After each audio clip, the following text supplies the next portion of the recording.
students, I hope you all are doing well. So this is your SST class, and what we were doing chapter number 20, that is India wins freedom. So हम कौन सा chapter कर रहे थे? Chapter number 20, India wins freedom.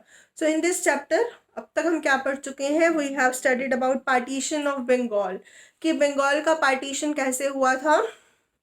It was on the basis of divide and rule. लेकिन it was not like shown की divide and rule था. It was said, कहा ऐसा गया था कि it is on the basis of administration, because Bengal एक बहुत बड़ा एरिया था एंड एक single administration will not able to handle it. So that is why it is being divided into two parts. But it was not like that. It was कि हिंदू मुस्लिम फूट डालना चाहते थे, divide and rule वाली policy apply करना चाहते थे. That is why the Bengal is being divided into two parts. उसके बाद स्वदेशी एंड बायकट मूवमेंट्स. स्वदेशी क्या था कि वंस ओन कंट्री, हमारी ही कंट्री में बना हुआ सामान हम यूज़ करेंगे. एंड बायकट का मतलब क्या था कि फॉरेन गुड्स को मना कर दो. फॉरेन गुड्स की लोगों ने बॉनफायर बना के जलाई, उसका विरोध करते हुए, as I told you earlier as well. उसके बाद गांधी जी के रोल के बारे में बताया गया कि उन्होंने सत्याग्रह, अहिंसा जैसी बातों के बारे में बोला. And after that Jallianwala Bagh का कांड जो था कि बहुत सारे लोग जलियांवाला बाग जो था अमृतसर में, वहाँ पे इकट्ठे हुए. 1000 of people were there to celebrate the Baisakhi festival on 13 April 1990. But जो जनरल डायर था, रोलेट एक्ट के अकॉर्डिंग उसने बिना लोगों को इन्फॉर्म किए वहाँ पे रास्ते बंद करा के आने जाने की गोलियां चलवा दी, जिससे भगदड़ में हज़ारों लोग जो थे मर गए, कुछ कुएं में गिर गए. बहुत वहाँ पे एक जो था बुरी सिचुएशन फैल गई. उसके बाद नॉन कोऑपरेशन मूवमेंट कि हमें जो है नॉन कोऑपरेशन मूवमेंट चलाना है, बायकट करना है चीज़ों का, फॉरेन गुड्स का, और से नो टू फॉरेन गुड्स. उसके बाद साइमन कमीशन था जिसके अंदर इंडिया की पार्टिसिपेशन नहीं थी. सो उसके अगेंस्ट साइमन गो बैक का नारा लगा. एंड जो रेवोल्यूशनरीज इसमें इन्वॉल्व थे, भगत सिंह, राजगुरु, जिन्होंने ये नारा दिया कि साइमन गो बैक. उसके बाद सिविल डिसोबीडियंस मूवमेंट हमने पढ़ा. And after that we have studied about quit India movement. कि क्विट इंडिया मूवमेंट क्या था, कि भारत छोड़ो आंदोलन जो था, करो या मरो. तो ये जो था quit India movement, that was started by Gandhi ji. Gandhi ji के थ्रू ये स्टार्ट हुआ था. And these things we have studied. Now it is the time to get the freedom. जब सुभाष चंद्र बोस ने इंडियन नेशनल आर्मी बनाई थी और उन्होंने जय हिंद का नारा दिया था. And after that when second world war के बाद यूएसए एक बहुत बड़ी शक्ति के रूप में बन के आया एंड यूएसए ने इंडिया को सपोर्ट किया. तो फाइनली जो था ब्रिटिश लोगों को इंडिया छोड़ के जाना पड़ा. But on the cost of they had divided India into two parts, that is India and Pakistan. So उन्होंने इंडिया को टू पार्ट्स पर डिवाइड कर दिया, that is India and Pakistan.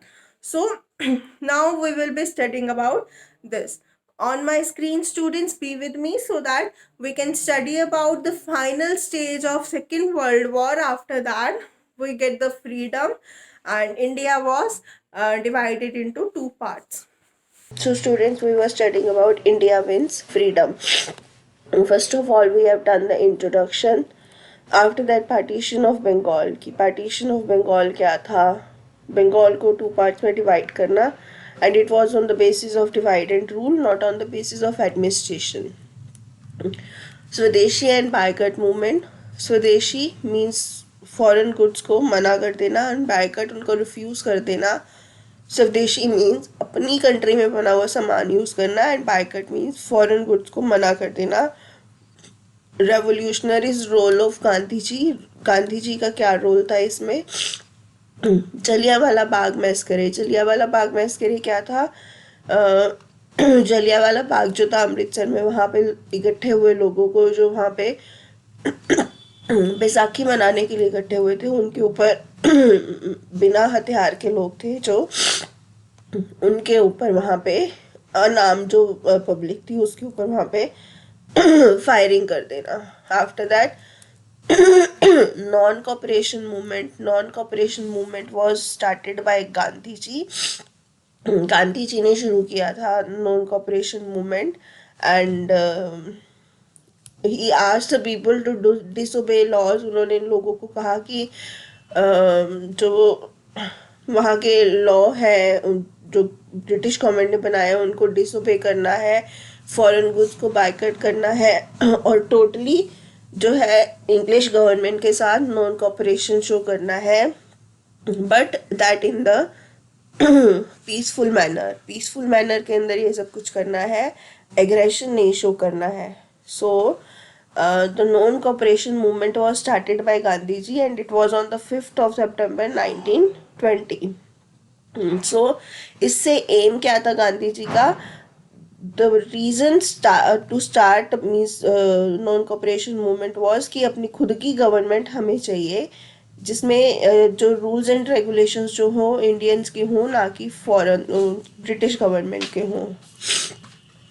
After that Simon Commission, the British appointed a commission to review the law and order of the country, which was getting out of control, to bring out new reforms.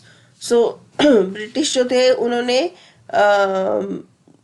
जो था Simon commission, एक commission appoint किया. ही named it Simon commission, जिसके अंदर उन्होंने जो थे जो रूल्स एंड रेगुलेशन जो थे रिव्यू किए, सो दैट जो कंट्री की जो कंडीशन थी जो आउट ऑफ कंट्रोल जा रही थी, जो इंडियंस थे वो जो थे बार बार रिवॉल्ट कर रहे थे, so that they can control them.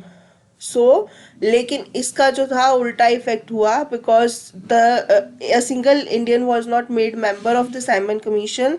So Indians again revolted against this commission and they give the slogan that Simon go back, means Simon वापस जाओ.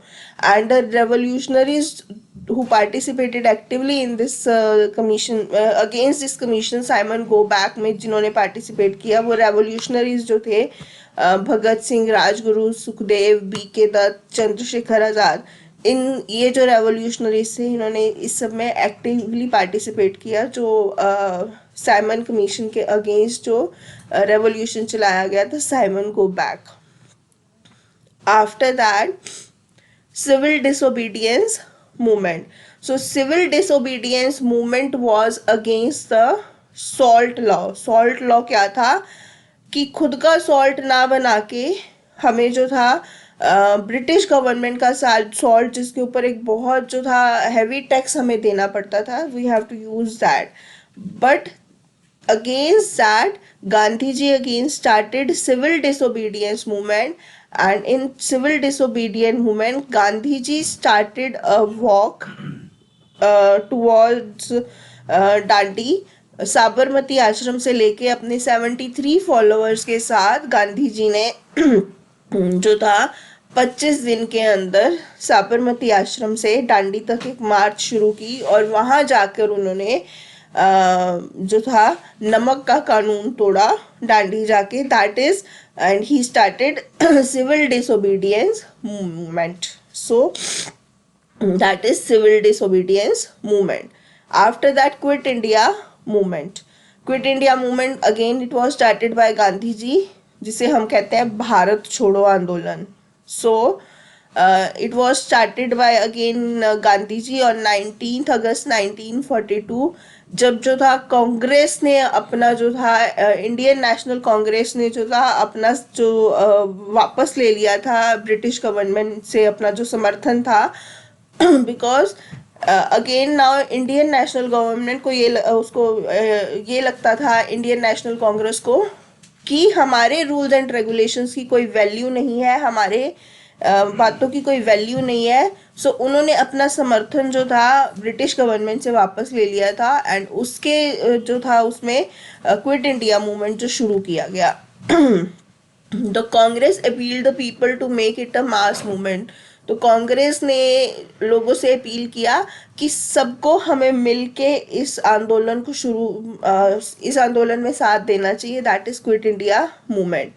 Gandhiji asked the people to do or die and asked the British government to quit India. There was protest everywhere. The government was angry. The policemen were ordered to shoot and torture people and jail the leaders to suppress a movement.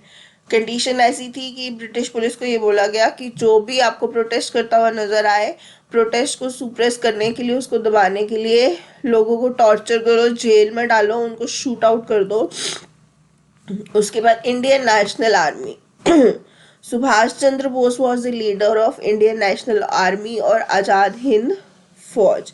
His belief was that the British would not leave India till they were pushed out with force. So उनका कहना ये था कि British government तब तक India छोड़ के नहीं जाएगी जब तक कि उनको जबरदस्ती यहाँ से फोर्स के साथ नहीं निकाला जाएगा. And he gives the slogan जय हिंद. उनका एक फेमस स्लोगन ये भी था, give me blood and I will give you freedom. तुम मुझे खून दो, मैं तुम्हें आज़ादी दूंगा. Means if you are ready to die for your nation, then definitely the freedom will be yours. The meaning of that slogan was. After that, India gets freedom. So Second World War के बाद जो British थे, they were fed up. British government was tired of this war, second world war के. And USA become the world power. So USA के जो USA था, उन्होंने Indian leaders को सपोर्ट किया. And finally the British agree to leave the India. But जाने से पहले they divided our country in two parts, that is in India and Pakistan. So 15th August 1947, India became independent, but before that they divided India into two parts. On this historic occasion, Jawaharlal Nehru ने क्या कहा था? At the stroke of midnight hour, when the world sleeps, India will awake to life and freedom.